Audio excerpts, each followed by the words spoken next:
Good morning. It is 7:25 a.m. on what day? Tuesday, May the 4th. Be with you. 2021. I'm Christiana Ellis and I just watched The Bad Batch and this is 5 more minutes. So, yeah, May the 4th, of course, Star Wars Day because of May the 4th be with you. Duh. And I mean that's something they've been doing for a while.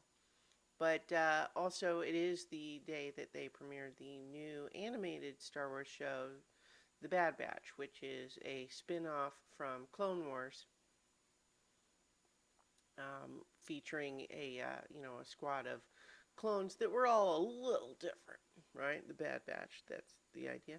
Yeah, and it was pretty good. So I'm not going to spoil anything in it here because I know a lot of people um, didn't necessarily get up early to watch it first thing in the morning on the day it premieres.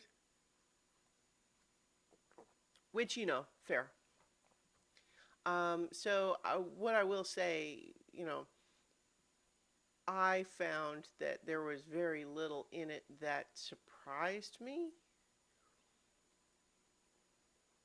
I mean, I figured that the setup and everything that kind of turns out like there's a few details that I didn't predict or anything, but by and large, like the premise of the show suggests a certain plot, right?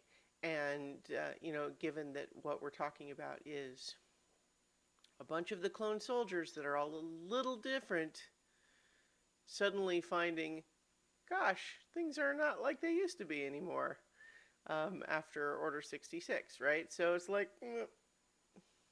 so if we want to tell the story, the Clone Wars, final season ended essentially with the end of the Clone Wars and Order 66 being given, where the clones all turn on the Jedi. So if we're going to tell a story picking up from there, it's pretty obvious where that needs to go. And so I thought the first episode pretty much did the expected, predictable things with a pretty good execution.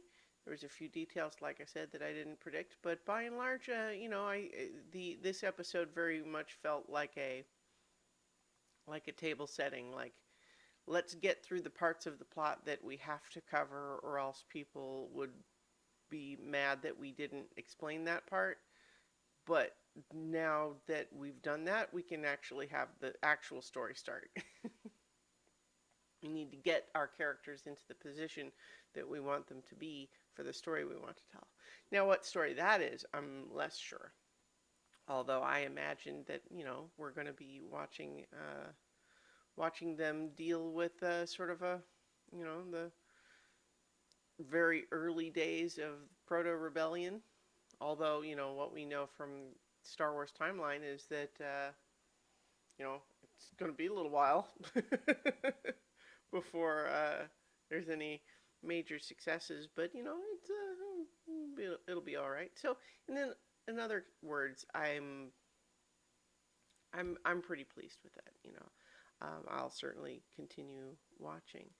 Um, it just, especially, I was kind of in a mood to.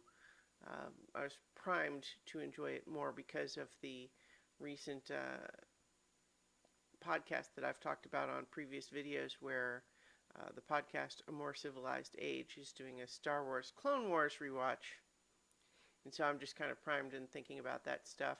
And it also has me, like I've been playing Knights of the Old Republic. I'm definitely in a Star Warsy sort of mood lately.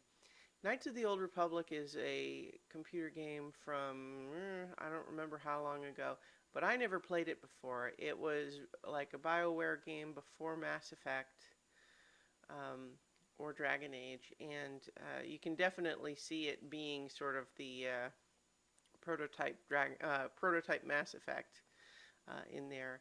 And the writing is very good, but I definitely am struggling a little bit with just, it's an old game that was, yeah, I just mean, there's been a lot of uh, comfort improvements made to video games over the years, and so going back, there are certain, there are some old video games that you go back and it's smooth like butter to pick them right back up again and enjoy them.